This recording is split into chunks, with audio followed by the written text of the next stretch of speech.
Paz esteja convosco, irmãos. Estamos começando mais uma leitura bíblica do livro de Mateus, desta vez capítulo 26. E aconteceu que, quando Jesus concluiu todos esses discursos, disse aos seus discípulos: Bem sabeis que daqui a 2 dias é a Páscoa, e o Filho do Homem será entregue para ser crucificado. Depois os príncipes dos sacerdotes e os escribas e os anciões do povo reuniram-se na sala do sumo sacerdote, o qual se chamava Caifás, e consultaram-se mutuamente para prenderem Jesus com um dolo e o matarem. Mas diziam: não durante a festa, para que não haja alvoroço entre o povo.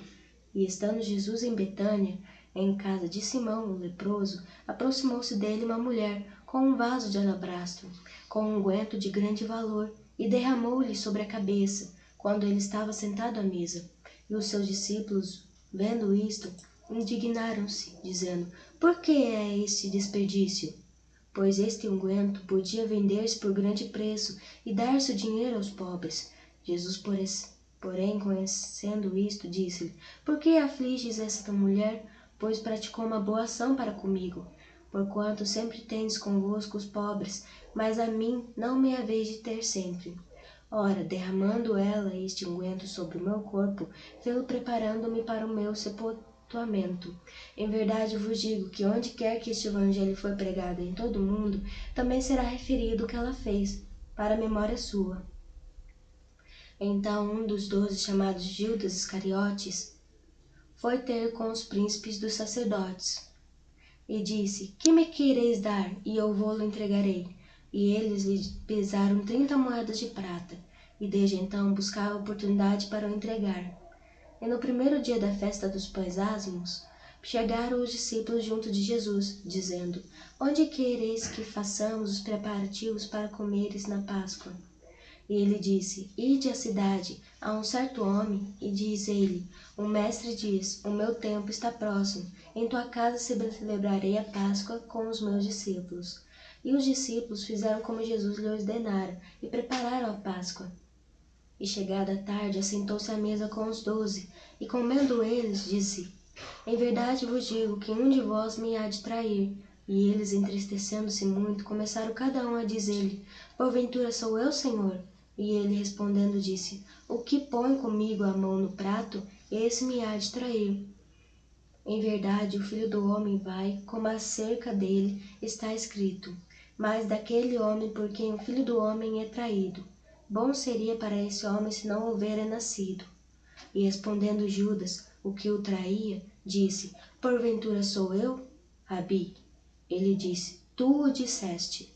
E quando comiam, Jesus tomou o pão e, abençoando-o, partiu, e os deu aos discípulos, e disse: tomai, comei, isto é o meu corpo.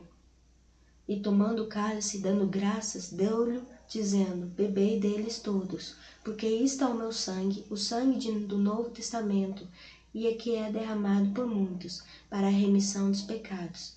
E digo-vos que desde agora não beberei deste fruto da vide, até aquele dia em que eu beba novo convosco no reino de meu Pai. E tendo cantado o hino, saíram para o Monte das Oliveiras. Então Jesus lhe disse: todos vós esta noite vos escandalizareis em mim, porque está escrito: ferirei o pastor e as ovelhas do rebanho se dispersarão. Mas depois de eu ressuscitar, irei adiante de vós para Galileia. Mas Pedro respondendo disse: ainda que todos se escandalizem em ti, eu nunca me escandalizarei. Disse-lhe Jesus: em verdade te digo, que nesta mesma noite, antes que o galo cante, 3 vezes me negarás. Disse-lhe Pedro: ainda que me seja mister morrer contigo, não te negarei. E todos os discípulos disseram o mesmo. Então chegou Jesus com eles a um lugar chamado Getsêmani, e disse aos seus discípulos: assentai-vos aqui, enquanto eu vou além orar. E levando consigo Pedro e os 2 filhos de Zebedeu, começou a entristecer-se e a angustiar-se muito. Então lhes disse: a minha alma está cheia de tristeza até a morte. Ficai aqui e velai comigo. E indo um pouco mais para diante, prostrou-se sobre o seu rosto, orando e dizendo: meu Pai, se é possível, passe de mim este cálice. Todavia, não seja como eu quero, mas como tu queres. e voltando para os seus discípulos achou-os adormecidos, e disse a Pedro: Então nem uma hora pudeste velar comigo? Vigiai e orai, para que não entrais em tentação. Na verdade, o espírito está pronto, mas a carne é fraca. E indo segunda vez, orou dizendo: Pai meu, se este cálice não pode passar de mim sem eu o beber, faça-se a tua vontade. E voltando, achou-os outra vez adormecidos, porque os seus olhos estavam pesados. E deixando-os de novo, foi orar pela terceira vez, dizendo as mesmas palavras.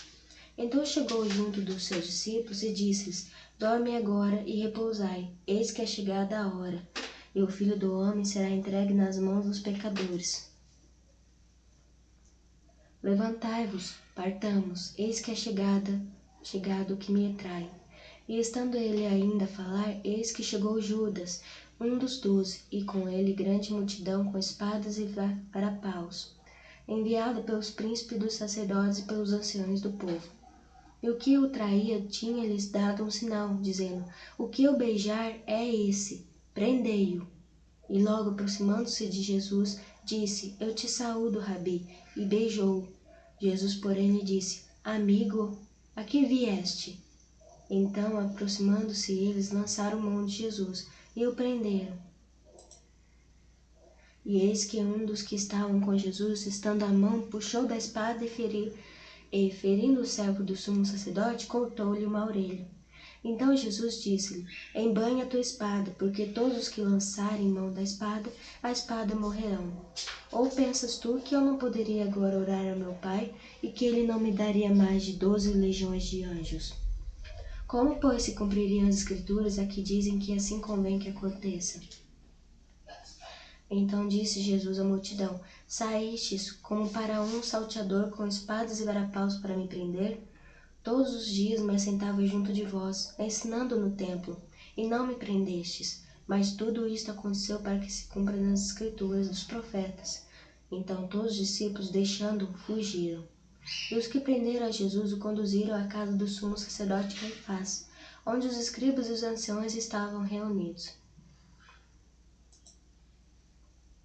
E Pedro seguiu de longe até o pátio do sumo sacerdote, e entrando, assentou-se entre os criados para ver o fim. Ora, os príncipes dos sacerdotes e os anciões e todo o conselho buscavam um falso testemunho contra Jesus, para poderem dar-lhe a morte. E não o achavam, apesar de se apresentarem muitas testemunhas falsas. Não o achavam, mas por fim chegaram 2 testemunhas falsas, e disseram: Este disse: Eu posso derrubar o templo de Deus e reedificá-lo em 3 dias. E levantando-se o sumo sacerdote, disse-lhe: Não respondeste coisa alguma ao que este depõe contra ti? Jesus, porém, guardava silêncio. E insistindo o sumo sacerdote, disse-lhe: Conjuro-te pelo Deus vivo que nos diga se tu és o Cristo, o Filho de Deus. Disse-lhe Jesus: Tu o disseste. Digo-vos, porém, que vereis em breve o Filho do Homem sentado à direita do poder, e vindo sobre as nuvens do céu. Então o sumo sacerdote rasgou as suas vestes, dizendo: Blasfemou! Para que precisamos ainda de testemunho? Eis que bem ouvistes agora sua blasfêmia. Que vos parece? E eles respondendo disseram: É réu de morte. Então cuspiram-lhe no rosto e lhe davam punhadas, e outros o esbofeteavam, dizendo: Profetiza-nos, Cristo, quem é o que te bateu? Ora, Pedro estava sentado fora no pátio, e aproximando-se dele uma criada disse: Tu também estavas com Jesus, o Galileu. Mas ele negou diante de todos, dizendo: Não sei o que dizes. E saindo para o vestíbulo, outra criada o viu, e disse aos que ali estavam: Este também estava com Jesus o Nazareno. Ele negou outra vez com juramento: Não conheço tal homem. E daí a pouco, aproximando-se os que ali estavam, disseram a Pedro: Verdadeiramente tu és deles, pois a tua fala te denuncia. Então começou ele a praguejar e a jurar, dizendo: Não conheço esse homem. E imediatamente o galo cantou. E lembrou-se Pedro das palavras de Jesus que lhe dissera: Antes que o galo cante, 3 vezes me negarás. E saindo dali chorou amargamente. Irmãos, finalizando mais uma leitura bíblica, agradeço a atenção. paz esteja convosco.